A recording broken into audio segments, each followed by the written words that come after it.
What is happening, guys? Welcome to today's video. My name is Karl Thomas and I am a London-based club DJ. This channel is all about helping and giving advice to DJs through vlogs, product unboxings, tutorials, and giving you a bit of insight into my life as a DJ. Today, we're going to be talking about my top 5 things that I wish I knew before I started DJing all those years ago. Very quickly before we get into it, I'm very proud to announce that I have been featured in a brand new e-magazine called Expert Profile, featuring inspirational stories from people from all different walks of life, and they featured my story in it as a DJ. So if you want to find out about how I started DJing and my kind of journey, then the link is in the description below, completely free to download. Please go check it out. Let me know your thoughts. So straight into it then, my top 5 things that I wish I knew before I started DJing. This is in no particular order, and let's dive straight in. Number 1 is the cost.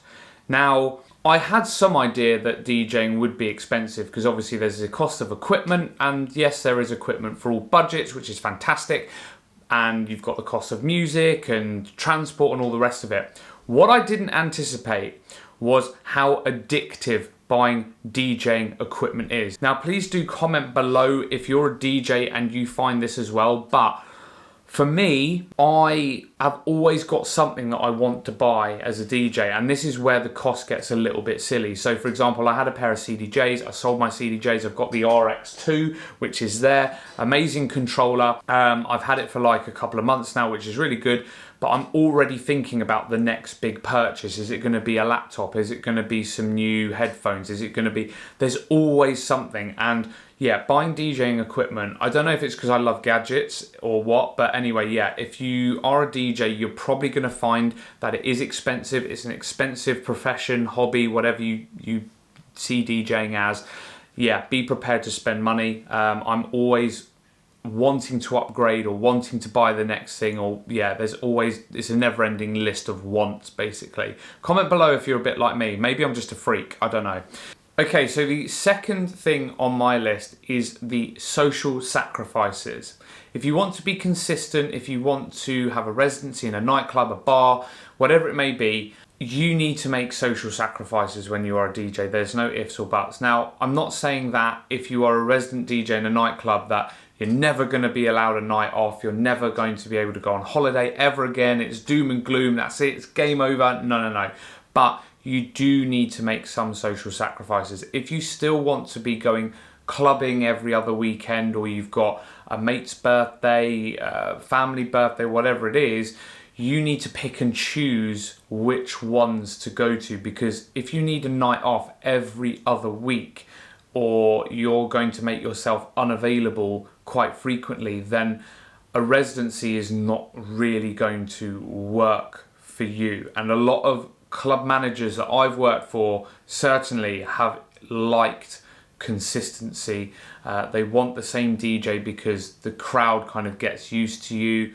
That being said, if you want to do more sort of one-off events, guest slots, all of that kind of stuff, and you don't want to be DJing week in, week out, you're thinking, do you know what, I want to do it more as a hobby than a job, then obviously there is going to be a degree of flexibility. But if you do want to take it seriously, you want to be the resident, you want to build up a good reputation in a business, then unfortunately social sacrifices need to be made. Point number 3 that I want to make is the amount of travel involved.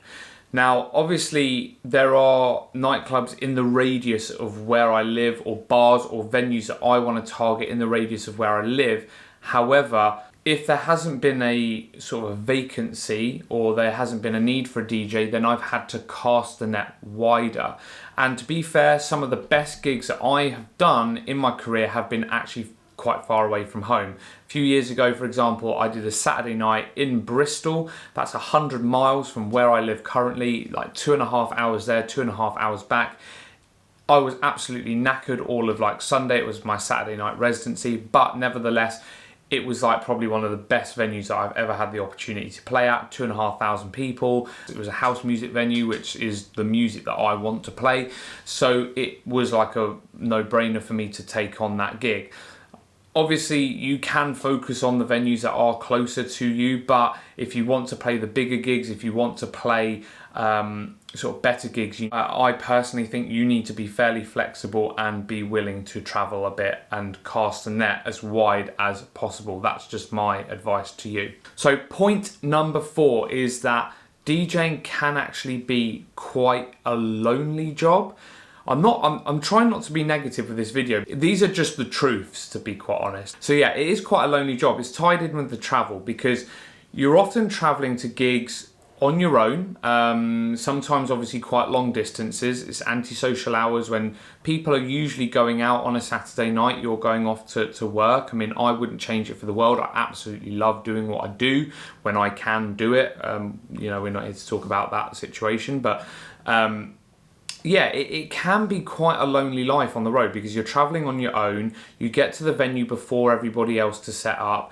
You wait for the room to fill up. You obviously have a blast when everyone's dancing away, and then you travel home on your own. So for me, when I did that Bristol residency, it was a 100-mile drive. I'd set off at like 7 o'clock at night, get there for sort of 9 o'clock.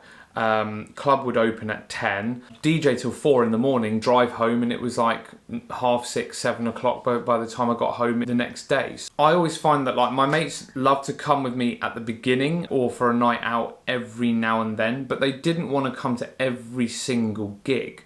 So I'm completely fine with my own company. I actually like spending time on my own. Maybe I'm a bit of a weirdo, but if you are a really kind of social person, you love having loads of people around and you can't stand the thought of being on your own for too long, then again, DJing might not be a profession for you, because the reality of the job is traveling on your own, getting to venues on your own, and then going obviously home on your own, and working the hours when most people are out and about because they have their kind of 9 to 5 jobs. That's just the way it is. And finally, point number 5, we're going to end on a real positive here, is when I started DJing all those years ago, I never would imagine the amount of friends that I have gained through working in this industry. Not just other DJs as well, like light guys, sound guys, managers, door staff. I really and truly can say that I've met friends for life and people that I can really truly count on within my network. There's been long drives home where I've been absolutely knackered and I've had a really good catch up with another DJ on their journey home, and really just keeping each other awake on the drive, which has been fantastic.